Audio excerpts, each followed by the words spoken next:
This is Michael Woodward, and this is Season 2, Episode 75 of the Jumblethink Podcast. T minus 10, 9, 8, 7, 6, 5, 4, 3, 2, 1.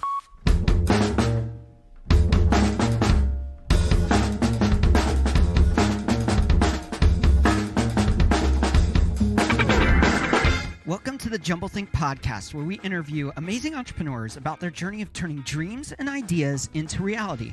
Along the way, they'll share their tips on how you can do the same thing and turn your dreams and ideas into reality too. Our guest on today's episode is Joseph Warren. More about Joseph in a moment. If you haven't already, I want to encourage you to swing on over to your favorite place to listen to podcasts and subscribe to the Jumblethink Podcast. If you like listening on iTunes, jumblethink.com/iTunes, and for Spotify, jumblethink.com/Spotify. That will take you right to the app where you can click that subscribe button. While you're there, make sure you leave us a rating and review. We'd love to hear what you think about the Jumblethink Podcast. Now let's jump into today's episode. Hey there, welcome to the Jumblethink Podcast. My name is Michael Woodward. I am your host. We have an incredible interview today. Before we get going, we want to thank today's sponsor, Opportunity in China. Have you been looking for a way to change your career or social prospects? Do you see the world around you changing and you haven't quite figured out what path to take? Well, you're not alone in seeking opportunity. Visit opportunityinchina.com for access to scholarships to attend university in China. Or, if you have a bachelor's degree already, opportunityinchina.com provides access to jobs in the educational sector all across China. Working in China is not only often well paid, but it will place you among 1/5 of the world's population, boosting your social network, bringing you more deeply into the story of globalization, opening doors you never knew existed. So seize your opportunity now. Visit their website for more information at opportunityinchina.com. By the way, they have a great podcast. So go to wherever you like to listen to podcasts, search for Opportunity in China Podcast, and check it out. It's a great listen, and I think you'll enjoy it too. Today on the podcast, we have Joseph Warren. He is doing really, really cool stuff. He has 2 podcasts and a third one on the way. First, 100K podcast. Super cool podcast about business and how to get to your first 100K and then how to get to your next 100K. The second podcast, which I am in love with, I was just listening to an episode earlier today, actually, which was the Broken Catholic podcast. Look, I'm not Catholic, but I'm a person of faith, so I love it. And I love the vulnerability and honesty in that one. Super cool. And then he is one of the founders of a co-working space called Co-Creative. Is that right? You're a co-founder? Yeah, I'm actually the sole owner now, bro. I just bought out my business partner, so praise God. Oh, that's cool. All right. Well, we'll talk more about that, I'm sure. He is doing so much. I met him at the New Media Summit in Austin, which, the cool thing about that, I don't know for you, but for me, one of the cool things was simply meeting incredible people that were off my radar, like you. And there's a couple others that I just went, these are hopefully going to be lifelong friends of people of substance and value and integrity that I resonate with. So super excited to have you on. Thanks for coming on. Michael, thanks for having me here, man. I am ready to have a conversation with an entrepreneurial badass like yourself. You lead the way and I'll follow behind as best I can. What would you like to chat about, my friend? Okay, so we always like to, in this first segment, talk about your backstory. I love your story because it is a story of overcoming obstacles and failures. Talk about that process of being a 10-time failed entrepreneur and finally finding the breakthrough for you. Got it. So I was born into a environment of poverty, 6 kids, good Christian family, and I have this burning desire in me since a very young age of wanting to do better for myself. And my father worked really hard and he was a blue collar worker and he did lots of odd jobs and then started his own businesses, but very small blue collar type work. He worked with his hands. So like he had a professional window cleaning company on Long Island, etc. And he did okay. And you can imagine providing for 6 kids. That's a lot of hungry mouths, just like birds, right? Wow. Yeah. And I grew up in this poverty lifestyle. Unfortunately, with that, I had a poverty mindset, and I didn't realize that until years later in my life.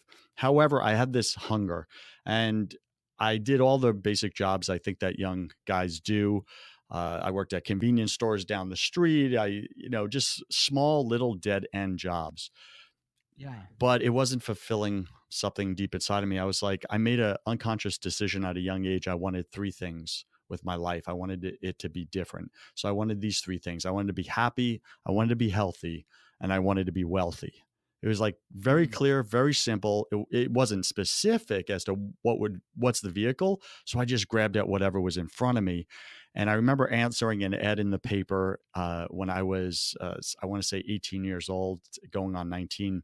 And it was an opportunity, a sales position to come on board with these young co-founders, and they were looking for they had an opportunity for a possible new partner to run the entire operations.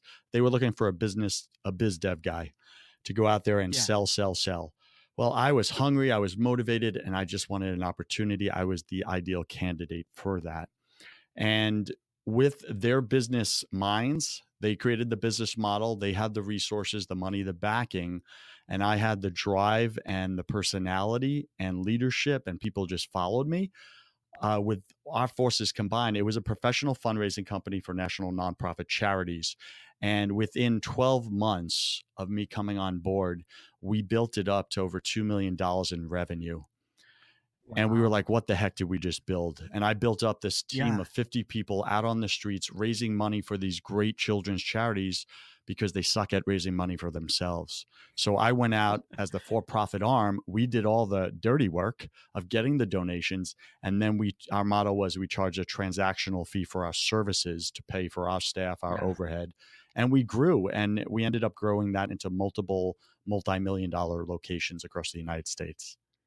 Wow. So for you, you knew at a very young age that the path that you were seeing from your family, hard work is awesome. You need to do it, but there are better ways to do it and be more efficient, or to be able to get out of the traditional system of business and entrepreneur and really thrive. And that really, it drove you forward to find that model for you. I love that you share this story of the poverty mindset, because I think so many people hear that word, but they don't know what that quite means. And they're stuck in it. And they're just going, I'm scraping by, I'm working hard, I'm doing everything I'm supposed to, but I can't make it. So let's talk a little bit Yeah. about that poverty mindset, what that looks like, and how we can start changing our philosophy and thinking. Can I tell you what it means to me? Yeah. Yeah. So, what poverty mindset means to me was I was stuck in an environment of other people who did the best they could, but accepted the victim situations that they Mm, found themselves in. yeah. And I grew up in that. So, it's insidious, the poverty mindset, and it seeped into my brain without me even knowing. And it rewired my brain that money is the root of all evil. I grew up in a Christian household, and Yeah. somehow as a little boy, Michael, I deleted that part of the Bible verse that the love of money Yeah. or the Yeah. obsession of money is the root of all evil. And all I heard was Money. money is the root of all evil. Yeah. So even though I had my fleshy desires was to be successful, there was a poverty mindset in the back of my brain that also connected to my morality. Mm, And what it looks like specifically is when you are constantly working, working, working towards something and you're finding some success in it, and then you get to a certain level where you're able to break through, like this is it, you could do it, and somehow subconsciously you self sabotage. That's what I would do. I would self sabotage every time I was ready to break through and then fall back on my butt. wow. That's a poverty mindset. Wow. I didn't realize I had it until multiple businesses later. Wow. And I finally had to take it head on and say, I want that out of me now. Wow, that's so good, because I think often you were mentioning about being in that mindset, not even realizing you're in it. For you, when you were starting to see this pattern and starting to see like, hey, maybe something's wrong with my thinking, how did you process through that to really discover like, hey, I have this poverty mindset? Because when you were first in it, you were just like, well, this is a moral thing. This is how I'm supposed to live. This is how I'm supposed to be. But you had this revelation of like, well, maybe this isn't really what God was saying, what the Bible is saying, but maybe there's something deeper here. Yeah, for sure. And I'd love to take credit for that discovery, but I Okay. can't. My Oh, sister, yeah, my older sister actually pointed out to me after multiple companies later, and she said, Joseph, I just wanted to say this to you. And I had give her permission in my relationships. And I think that's an important lesson for yeah. your listeners is make sure that everyone in your immediate circle, you have literally verbally given them permission to call you out on your blind Well, and I spots want to so pause that you you there. can go where you I want want to to go. pause you there for a second because when we were in Austin, one of the things that stood out to me, and I've never processed this way. I pastored for years and I never thought about it. But you were talking to someone, and or I think it was a small group of people, and you said, "Hey, do I have permission to say things into your life right now?" And you asked for that permission to be able to speak into the blind spots that they have. In that simple mind shift of saying, "Hey, I'm going to point this out to you," to "Hey, I'm going to make sure you've invited me into this place and we create a place of safety." It's a cool mind shift change on how you approach that conversation. I think that's a huge distinction that you just caught, and it's so valuable. I had so much brokenness in my life and my relationships, and I'm gonna go outside of business for a second because I believe Mm, if our faith isn't working, our business isn't working, and we don't even know right. it, right? So I'm gonna shift for a second because we'll get into that later on. But I literally would show up as a sniper, I call it, in my life. And anytime people would get close to me because I had a lot of childhood trauma from a broken, messy divorce with my parents, and I didn't believe I was lovable. Mm, So anytime people would get close to me or show concern, or especially in my dating relationships, when girls would say, I love you, Joseph, I immediately became the sniper and I would search out the targets in them, meaning their deficiencies or their weakness or flaws, and I would shoot at them and kill them off in my life wow. so that I didn't have to let them get close. Because if they got close, then I would be vulnerable if I let them in. Right. And if I got vulnerable, then they can hurt me the way I got hurt as a kid. And I wasn't letting that happen. Yeah. So I became the sniper and I would literally do unsolicited coaching to everyone in my life. Wow. And you can imagine how annoying I was where you didn't ask me for advice. You're like, "Hey, Joseph, what's going on? And I'm like, "Hey, did you realize you need to work on this, and this in your life?" Could you imagine how obnoxious that is? And that's how I showed up in my life. And my friends and family, to their credit, they put up with me, Wow. even in that, and loved me through it. Yeah. And I learned it didn't work. And I went through a lot of coaching for people to point that out, my blind spots, that unsolicited coaching never works. There has to be an open space of invitation. So I learned the simple shift is my superpower is to be a sniper. Mm, I have practiced it my whole mhm. life. I am badass at it. I have over 10,000 hours of sniping, right? And shooting at people. So I'm an expert at it. However, I was using it to knock down people and diminish them, and now God is calling me to use it to point out blind spots in their lives that he wants to set them free from and then point them to God.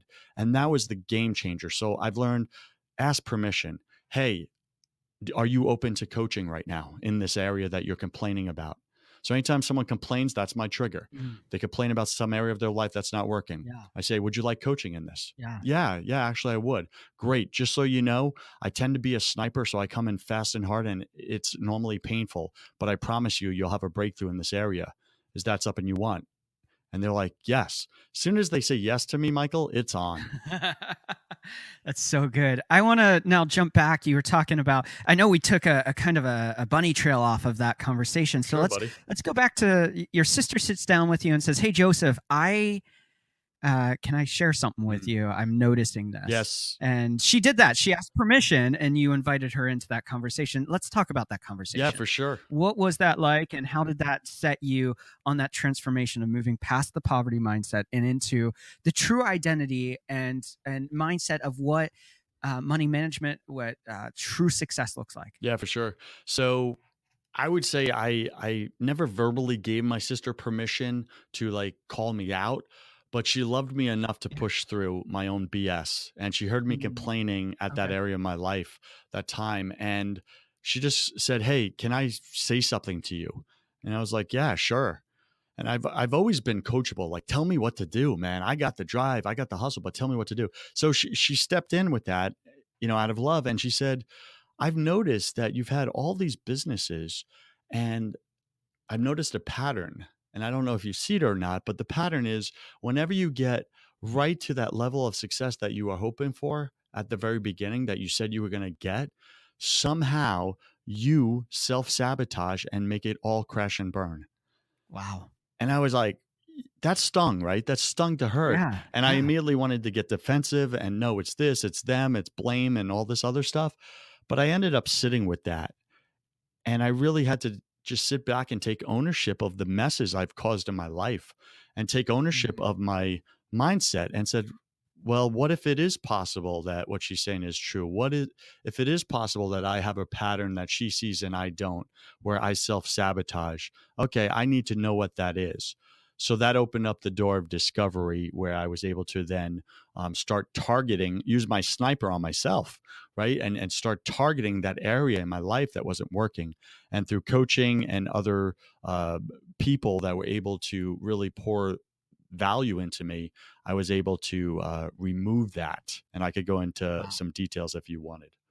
Wow. So, okay, let's talk about that process, those details. So, how did you begin to change? Because it's one thing to be aware, it's another thing to want the change.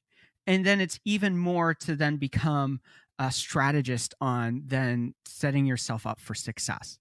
So, how did you navigate that and create that roadmap? And I'm sure that the roadmap wasn't clear when you set out on the journey. It was like, hey, here's destination number 1. I know there's 100 past that, but that's all I can see right now. So, tell us about that cultivating that change in you. Yes, I think the reason why I was ready for that, and I'll say this to your listeners, you have to be in enough pain where the pain of not changing is greater than the pain of going through the work and changing whatever it takes. Right. And if you're not at that place, nothing's going to work for you. Yeah. So you literally have to get to that place of extraordinary pain where you just say, enough, I'm done. I will do whatever it takes for as long as it takes to have a breakthrough in this area of my life that's not working. And that means admitting you're wrong and admitting that what you've been doing is not working. And you don't have to beat yourself up. Just say, is it working or is it not working? Yeah. Right. And it's a very simple question I was taught. And I was able with that question to take out all the emotions of it and just say, is this area working or not working? Okay, it's not working. Okay, why isn't it working? Well, my sister told me that I have, this blind spot where I'm self-sabotaging. Okay, why is that? And I started to dig in and then put myself in the space of other people and ask them, help me. Tell me what it is I can't see and be real, be raw. I don't care how much it stings. I want this out of me. Right. And with that, one of my buddies, he said to me this way, he said, Joseph, I have this program I went through years ago and it was a game changer for my life. Who I was before it, I can't even recognize. Wow. As to who I am now. And I really think this is what you want to do for your life. And he said, all they do is they target blind spots. And then a blind spot is simply something you don't know. Yeah. Yeah. Right. And the second they bring the blind spot out of the darkness into the light in front of you, and now you know what you don't know, it's no longer a blind spot. Now you have a choice in the matter and I could do something about it. So I was like, you think I have blind spots? And he goes, bro, you have so many blind spots, Joseph, that you are one big blind spot. Wow. And that stung and it hurt, but it's what I wanted. It's what I asked for. And I said, and I tried to get out of doing the program. And let me just say this, even though I had the pain, I still went back to my normal victim mentality, my poverty mindset. And I wanted to retreat and not do what he was offering. He was offering me the solution on a platter. And my skeptical and cynical mind wanted to take over and say, no, that won't work. I've done programs like that before. They're all the same. That's not going to work. I've tried it, been there, done that. He's like, dude, you haven't tried this. Now, either you can trust me or call me a liar, but know that I love you enough. This is going to work for you. Just do it. Yeah. And I was like, that was enough. So I prayed about it. I said, I'll tell you what, because I just wanted him off my back, Michael. And I said, I'll pray about it. Yeah. And he said, that's fine. That's all I ask. So I did. I prayed about it. I said, God, if this is from you, this program, and you want to cause a breakthrough in me, something that's holding me back, then make the next program or whatever weekend, it's a weekend course, make the next one be coming up immediately. If it's several months out, I know it's not from you. It's just my buddy's idea and I'll pass on it. Right. But if it's coming up soon, I know it's from you and I'll obey. Bro, I go online and I Google the name of the program and everything.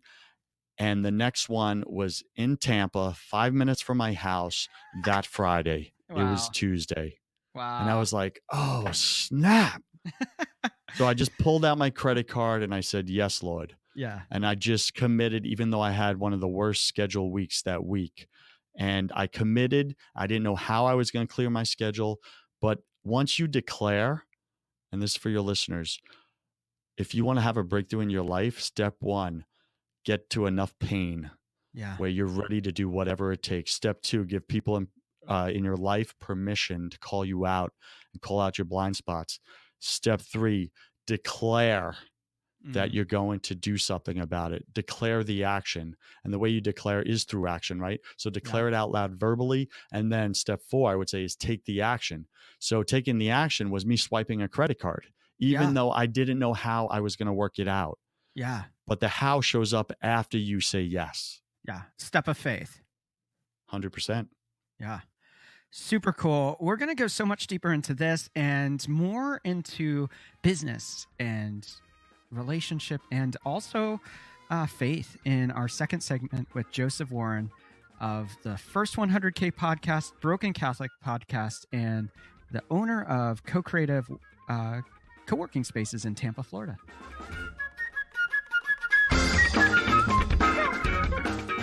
The heartbeat of Jumblethink is to help dreamers and idea makers turn their dreams and ideas into reality. One of the ways we do that is through our Website in the Day workshop. Through these half-day and full-day workshops, we will help your small business, your startup, or your next big idea have a website in half or full days. You want to learn more? Swing on over to jumblethink.com/teachme to learn more about these workshops and how we can help you have your own website in a half or full day. Now let's return to our conversation with Joseph Warren. We are back with Joseph Warren and going so much deeper into this. Before we get going, we've got to ask, how can people find and connect with you?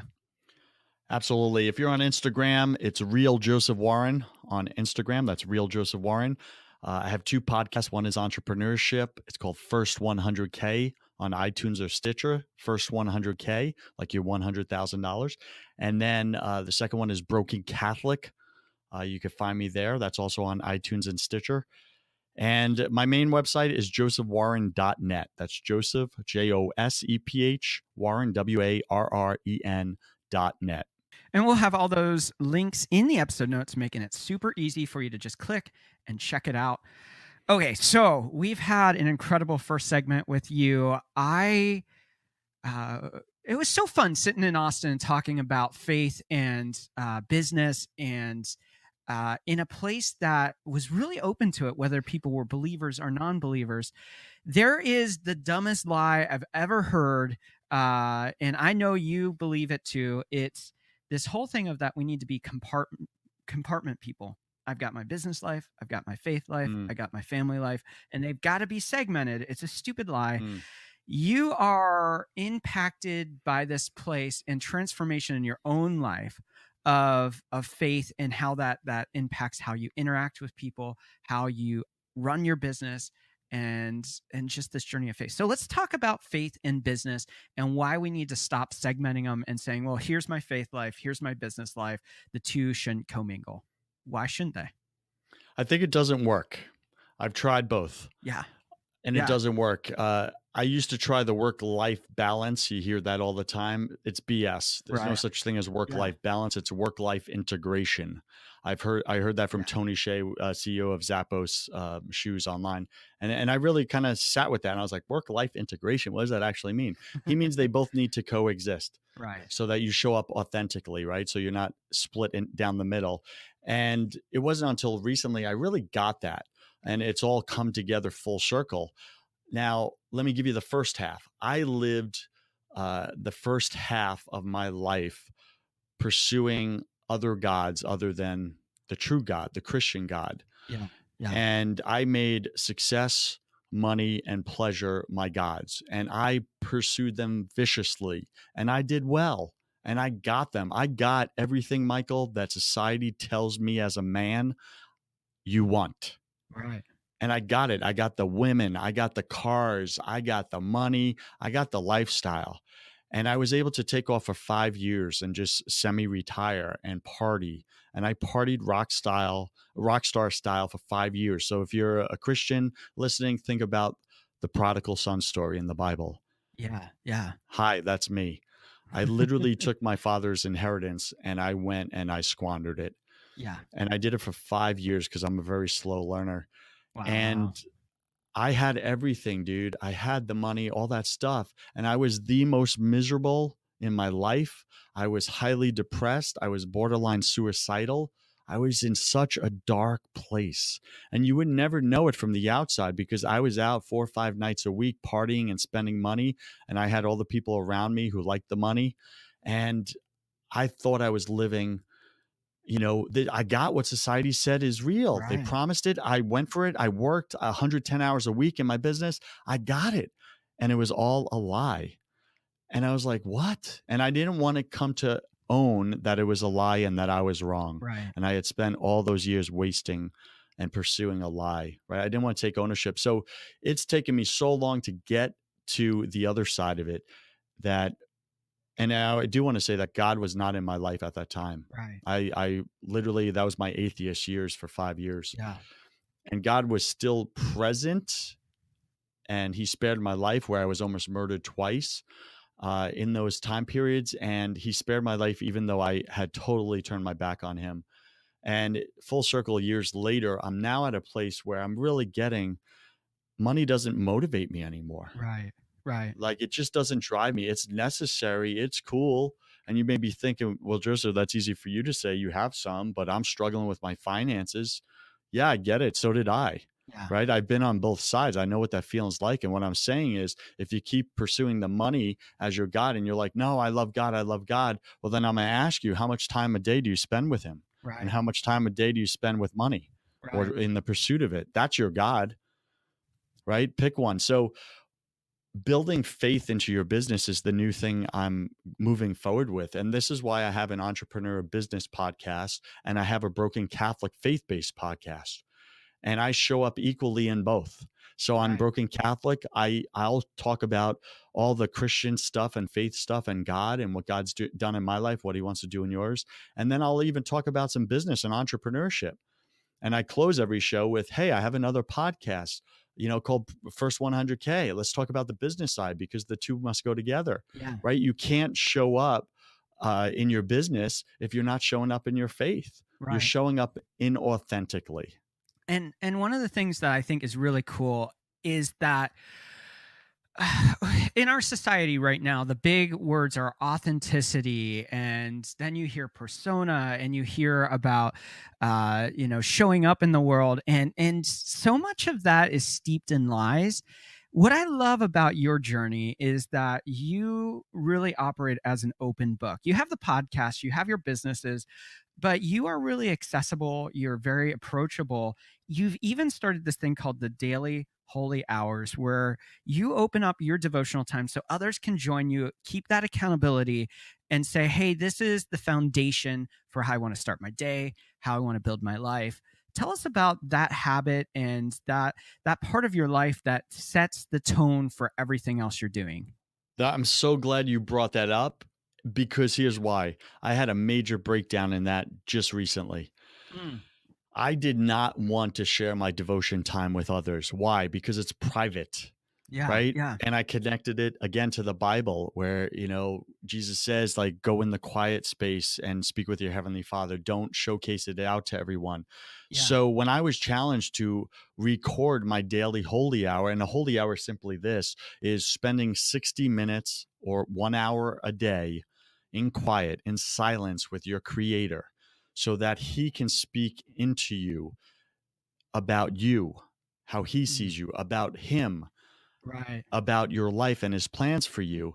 And so that you can bring all your problems to him every morning and dump them on him because he's God and you're not. He's the creator of the universe. He can see the future. You can't.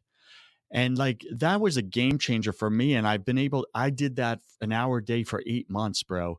And God literally transformed my life. How did he do it? He transformed me from the inside out, all my wounds and brokenness and trauma from childhood, everything. And he turned me into this new person that is unapologetic about my faith. And I can't like separate the two now where before I could. But let me get into the breakdown. So when I was challenged, Joseph, you need to record your holy hour every day and do a Facebook Live at 7:30 a.m. Eastern Standard Time, where people can see and watch and put the camera on you and show them you like with your Bible open and writing in your journal and quietly listening to God. And I was like, what? No, like no, that's too personal, man. That's like Yeah. spiritually naked. Yeah. Like Yeah. there's no way I'm doing that. Plus it seems braggadocious and prideful and like I'm someone better than everyone. There's no way I'm doing it. And immediately I put it out because they pressed hard on me. And this is my coaches that I'm paying a large amount of money for them to push me into God's calling on my life. And they're Right. pushing me. And here's the funniest part, dude. Their entire team is atheists and agnostics. Right. And they were pushing me to do not only a Christian, but a Catholic type holy hour thing on Facebook Live to the world. And I was like, what is going on? And I sought wise counsel. Yeah. And I put it out to a couple close friends. I said, hey, this agency I'm working with that's helping me, this is what they want me to do. This is how it lands for me. I don't want to do it. I trust your judgment. What do you think? Yeah. And Michael, unanimously, they all said, Joseph, normally I would agree with you on the whole, pray privately and, behind closed doors, but this is different. This is virtual accountability for people Right. that wouldn't otherwise do it. Right. And they get to see you like stand up and unmask what you actually do and how God's been working in your life and how he wants to do that in theirs. And you've learned the discipline of how to quiet your mind and hear the quiet whisper of your creator in your life. Yeah. Do you not think other people want to know that? Yeah. And get their purpose? Like you cannot not share this. Yeah. And I was just like, you suck. Like I did not want to hear that, but man, so that's where I wrestled with integrating my faith Right. into my business, Yeah. right? Business being out in public, because it would put a target on my back. The enemy would come at me. People would, hate on me and be like, who are you, you pious, whatever, religious son of a gun. You think Yeah. you're better than everyone. You're recording your holy hour. And I was so scared to step into that, bro. Mhm. But with encouragement from people I trusted, godly people, I took the step. And just like anything else, it was not even close to as bad as I thought it would be. It's actually pretty awesome. It's interesting to me right now, and I don't know if I'm seeing this through jaded eyes because of just my life situations, and so hopefully you can share your side of things. But we have atheists on all the time who are business leaders, and over again they'll say stuff like, I just feel like I'm walking what I'm created to do. Or they'll say like, there's this small voice that's leading me to like the perfect place for me if I quiet myself and I listen to that voice. And it's like, for me, I'm listening to these people and I'm talking to them afterwards. I'm like, this is what God's speaking to you. It seems like we're in a new season, that there's been a shift where typically not spiritual people are having a softening to authentic Christianity. And I would go a step further, not necessarily Christianity, but being in relationship with people who are followers of Christ that are actually walking biblical truths out in their lives, that there's this shift and people are really soft to that and want to be a part of that journey, even if they don't believe. I really get that. I think the Austin trip was a great example of that, bro. Right. I had no idea who the audience would be, but it Right. was 150 self-improvement junkies Yeah. who paid good money to be there and to get booked on your podcast and my podcast. Yeah. And they showed up with their mess right at the mic, and I was blown away. Like the amount of vulnerability Yeah. and wounds that they shared from childhood trauma. Like one gal, raped, constantly, then gang raped. Another, grown man, successful businessman shared that he was molested as a child for years by his dad and his dad's friends. Like some sick, twisted, jacked up stuff, man. Right, And right. people are in pain. And what you and I saw was they went up to the mic and they shared their wounds. But here was the problem. They're still bleeding. Right. They're still Right. bleeding. They haven't been healed. And they were not only self-improvement junkies, but they were in the spiritual space. Yeah. So they're searching in all this new age spirituality for the answers. And so many of them I was able to speak with. And I think you referred to my table. Right. When I was sitting down, I had 5 people Yeah. at my table. Dude, I made 5 people cry at my table. Right. Why? Because they gave me permission to snipe them to create a breakthrough. And all I did was I tapped the real stuff, the hurts, the wounds that are not healed. And it was like a geyser just came exploding out of them. Yeah. But here's the difference. I didn't leave them there bleeding. Right. And that's what the spirituality new age stuff does. One of the girls, she had like 52 bracelet beads with all her chakra stones. And Yeah. this chakra protects me from this. And these are all my 32 angels and they go with me everywhere I go. And I'm not saying that to diminish her. I'm saying that I looked at her and I said, sweetie, if it was working, it would have worked by now. Yeah. Yeah. There's a deeper truth that God wants to reveal in you, and you're so close. Just open yourself to what God has. Michael, that's brilliant, right? And that's exactly what I said to her and Yeah. to the others. I said, listen, what you're searching for, the hunger you have in you is awesome. That's from God. It's a desire for God, right? Your creator. The problem is you're stopping at his creation. You're worshiping the creation, nature, rather than the one who created it. And you really want to sit with the questions, well, the universe is so beautiful and my inner divinity and all this other stuff, all your fancy terms, which is really just self-idolatry. Yeah. Yeah. But you need to ask yourself, well, where did all this beauty come from?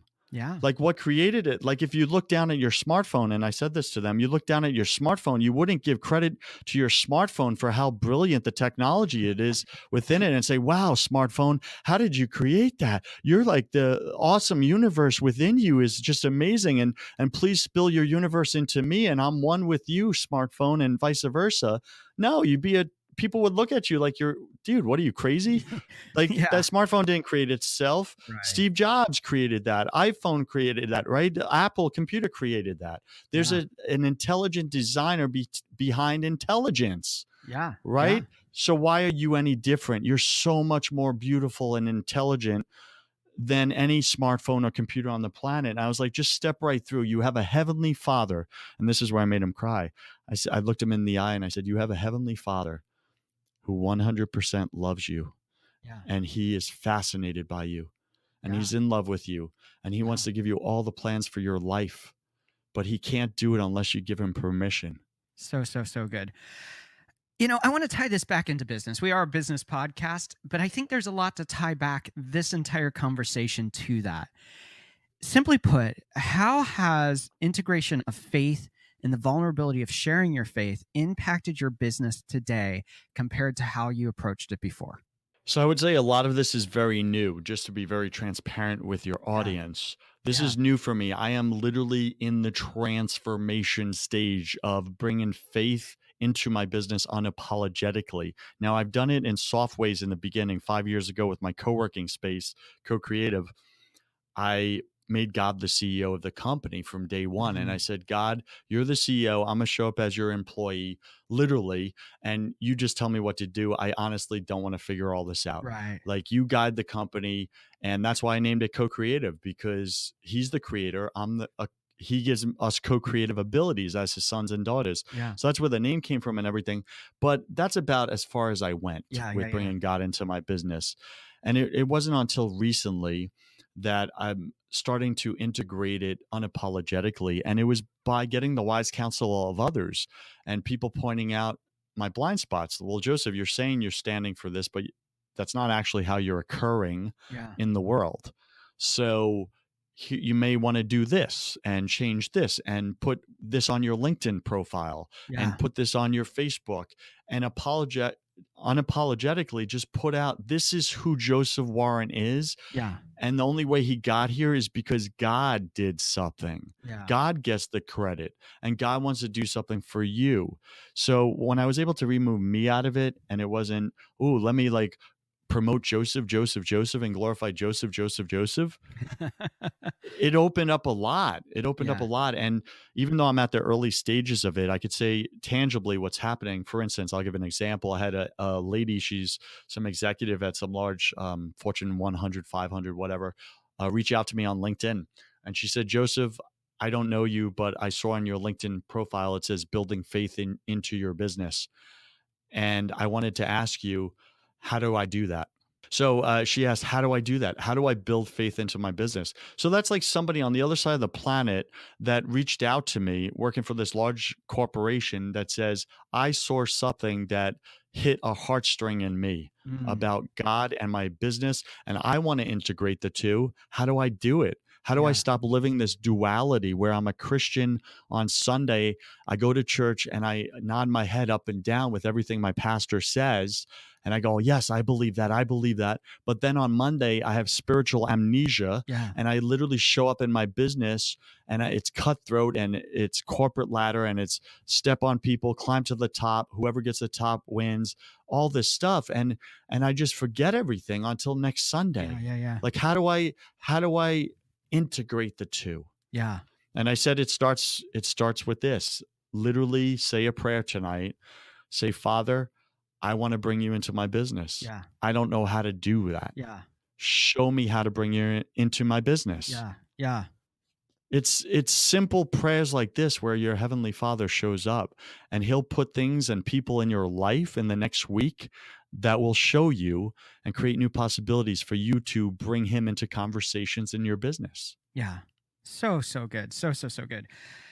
Before we wrap up this segment, I want to pivot and talk about the First 100K podcast. Super cool podcast. Been listening for the last week. One of the things that sets this apart is it's about making the shift and going, how do I get out of this poverty mindset and get to my first 100K? And then how do I go past that? You've done over 150 episodes now. What is the biggest lesson and takeaway you've had from your podcast that it was massive revelation and unlocked really cool stuff for you? Got it. So I'm not going to give away too much because I'm actually working with that team in New York City to create a program that literally teaches you step by step. Here's how you make your first $100,000 in whatever business you're in. Yeah. However, let me give one or two here. The biggest distinction I would say is this, and I share this on my podcast all the time.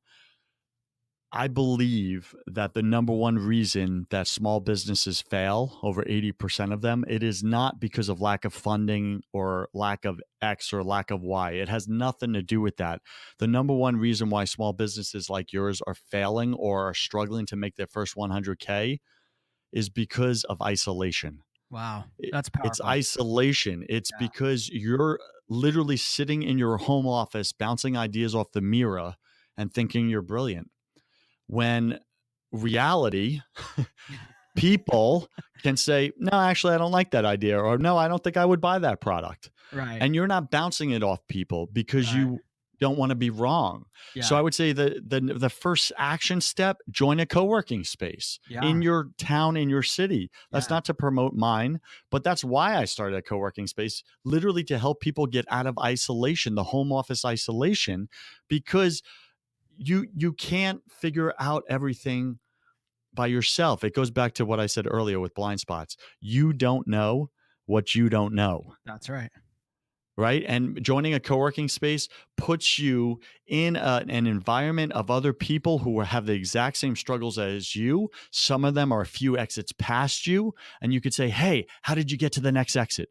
And they could go, hey, here's what I did. And you go, hey, thanks so much. And then actually do it and get the results. Yes. Right. Yes. As well as joining a co-working spaces lowers all your office overhead. Yes.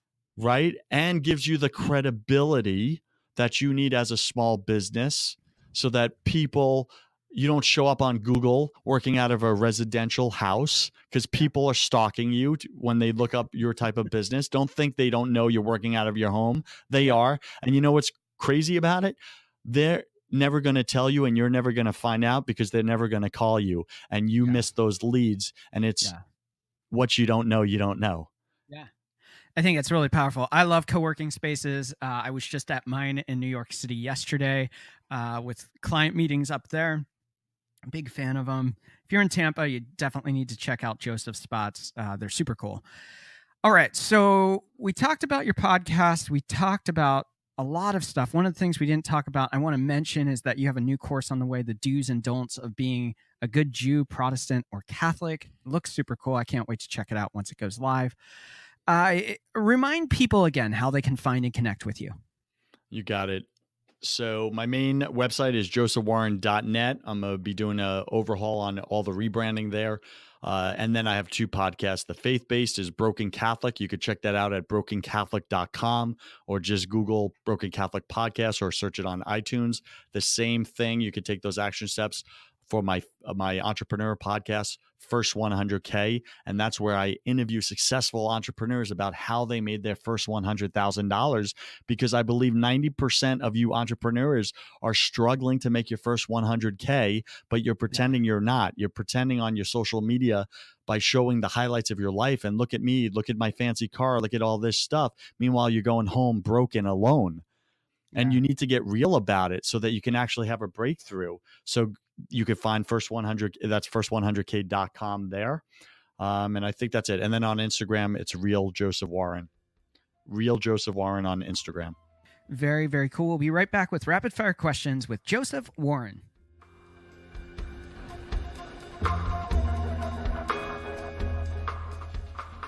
We want to thank today's sponsor, Opportunity in China. Here's a little bit more about opportunityinchina.com. At the dawn of the 19th century, forward-thinking people moved to the commercial centers of Europe.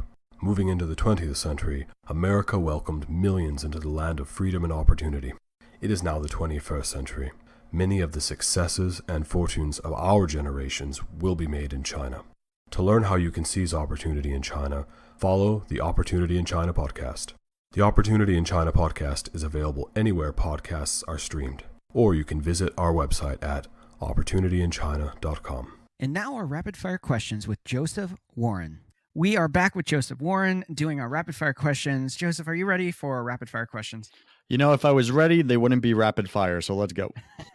Okay, first question is, what is one tip you'd give someone with a big idea or dream and they don't know where to start? Take one small action in the direction of that dream. And then the next action will appear. So good. What is one change you'd like to see in the world?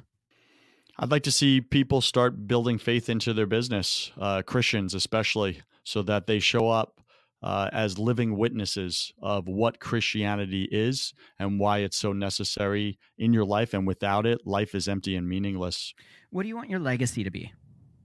My legacy, I would like to be, is that I was Son of God the Father, creator of the entire universe. I walked in his authority and in his power, and I was heir to his kingdom. Where do you find inspiration? I find inspiration in people that are where I want to go. And the number one place I find it is in my daily holy hour, spending an hour a day every morning with my creator. It's all the inspiration I need, bro. So good. What is one book you think every dreamer or entrepreneur should read, and why?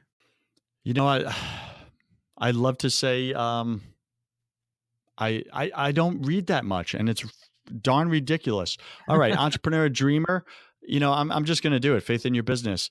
Like literally get into Proverbs in the Bible, because Proverbs has all the leadership lessons of all the great leadership gurus from every generation literally have been taken out of Proverbs. There is nothing new in the world in that space. So go right to the source. How do you define success? I define success as surrendering your life to your creator's plan so that he can do through you what you can never do on your own. What is one habit you find helpful in your life as an entrepreneur? Waking up early every single morning And I'm really finding right now is doing these daily holy hours again and picking that back up. It's a game changer. I literally had to fire an employee today, and I had this pit in my stomach. And the way I got through it was I brought it to God. And after my holy hour, I was powered up, I was shielded up, and I was looking up. And it made it very easy for me just to go in and handle that situation. Well, we've heard a little bit about how you start your day, but I'll ask the full question. How do you start and finish your day? Got it. So there's how I would like to finish my day, and then there's how I actually finish my day, right?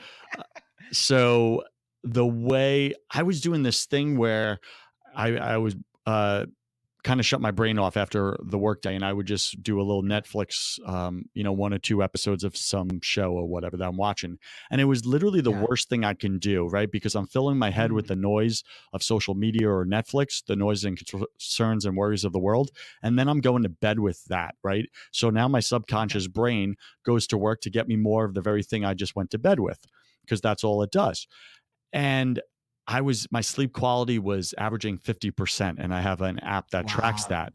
And the national average in America is 75%. So I said I have to make a change. So I changed this a daily habit, and I started reading the out of my journal what God had shared to me in my holy hours, from months ago, and just about what He was doing in my life, who I am to Him, how much I'm loved. And I would still watch Netflix, but then the last thing I would do is pick up my journal and put those thoughts in of God's love, peace, and joy for my life. And then my brain would go to work all night long on getting me more of that. And my sleep quality went from 50% to 80 to 90% consistently. And I woke up refreshed and feeling loved and powerful. Well, and it rewired your thinking on identity and truth in you too. Well said, brother. Brilliant. So it's more than just good sleep. It actually was rewriting how you thought of yourself and how you thought of the world. Yep. Really agreed. Cool. If you weren't doing what you're doing today, what do you think you'd be doing? I am exactly in my calling, so that's not even an option. Very good answer. And the final rapid fire question is, what is one dream you're still wanting to fulfill in your own life? I want to have a national show on primetime television. Talk show where I literally bring out my superpower sniper thing, and I help people have breakthroughs live on national television, and everyone that watches will have their own breakthrough from their living room couch. Wow, really cool. As we wrap up today's episode, what's your final thought for our listeners? In the business space or in the faith base or both? Whatever you'd like. I got it, buddy. All right. So I would say if you're listening right now, well, obviously you are, building faith into your business is literally the number one thing that you need to do. If you don't, you will continue to show up inconsistent and inauthentic in your business, and people notice. Don't think that they're not. They're just not telling you about it. They're noticing that something is off about you. Something is missing because you're not showing up with God. You're leaving God at the front door. And you cannot get your business right until you get your faith right. So go spend quiet time with God, an hour a day. You can find me on Facebook at Daily Holy Hour. Just search Daily Holy Hour. Join that. And spend that time with God, and then bring Him right into your business. And I promise you, God will transform your life so that you are barely recognizable. So good. Joseph, thanks for taking time out, being on the podcast, and going even deeper to business, to the foundation of life. I think that's an important message that all of us need to be thinking about much more. I love you, man. You're the best, Michael. I love you too, and can't wait to connect up with you more. I'm excited for the journeys that God has both of us on right now. Amen, brother. Once again, we want to thank today's guest, Joseph Warren, for taking time out and sharing his story with us. We also want to thank today's sponsor, OpportunityInChina.com. Make sure you check out what they're doing. It's super cool. And also take a listen to their podcast. Well, that does it for today's episode. I hope it encourages you to go out there, chase those dreams, chase those ideas, and change the world around you.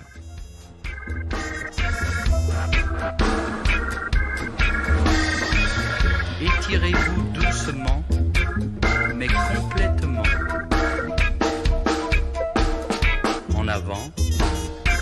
l'arrière, sur les côtés. Vous êtes une autre personne. Les mères de famille, les enfants, peuvent également prendre un moment revitalisant. Dans quelques mois, lorsque vous aurez bien saisi la technique et que vous serez maître de votre corps, vous pourrez vous décontracter même en travaillant.